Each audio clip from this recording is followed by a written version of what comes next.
Right on time, on 2nd of November, we witnessed something extraordinary where more than 3,000 community members gathered for the annual Roan soccer tournament. And at the field at Musuguru grounds, every team was psyched up for the finals. Women were already there cheering up their teams and wishing their teams for the win. And everybody was anticipating for this day, a day where conservation meets sport, something which only happens once a year. Every muscle was flexed, not only for playing but also for going the extra mile for the Roans, walking each and every mile to ensure that everyone is represented. And this year was unique that even the ladies team was there represented, and they were ready to be involved in conservation and in sports. And also the community members had gathered early enough due to numerous announcements, and they were eagerly waiting to see how the day would be. And as they waited, conservation messages continue coming in and spreading, and everyone wanted to be a winner, not just for trophies and for the games, but for the Roans.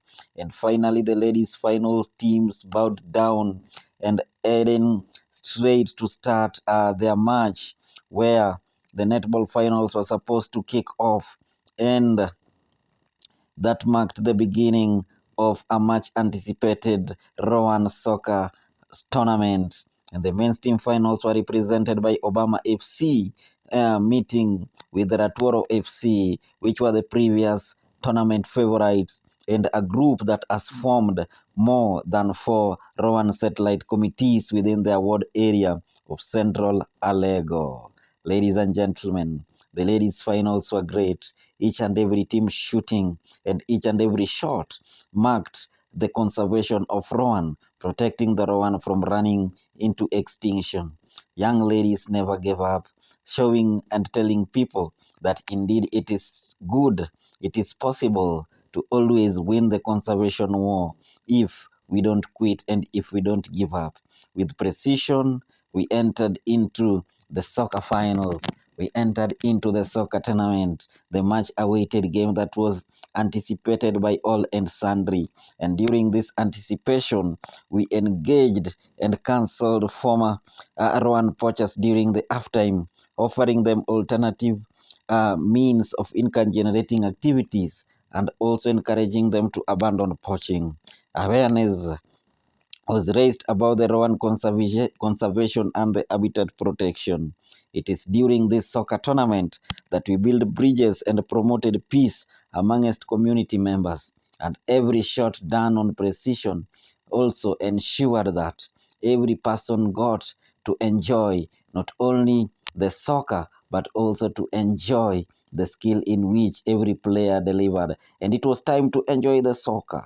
It was time for every player, and the goal went down, and a sitter there scored the one and only decisive goal that brought the entire field to a standstill.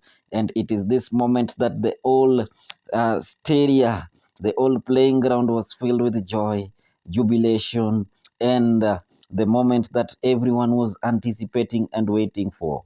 Young people were not left behind. Men were there shouting, celebrating, and it was just a remarkable moment, telling people that one day if we win the war, then we shall celebrate. And even old men were there at their corner with a draft, each and everyone calculating the skill carefully to ensure that they become the best. And there you go. And each and everyone celebrated. And at the end of the day, when the final whistle blew, the village erupted into song and jubilation once again. Everyone was in happiness, everyone was in jubilation. And before everyone passed, 7 new Rowan satellite committees were formed across the villages that were attending. 25 individuals enrolled for the Rowan rehabilitation program, and 45 people were helped to register for the Rowan Academy February 2026 cohort. Ladies and gentlemen, it is not over until it's over. See you for the next Rowan tournament.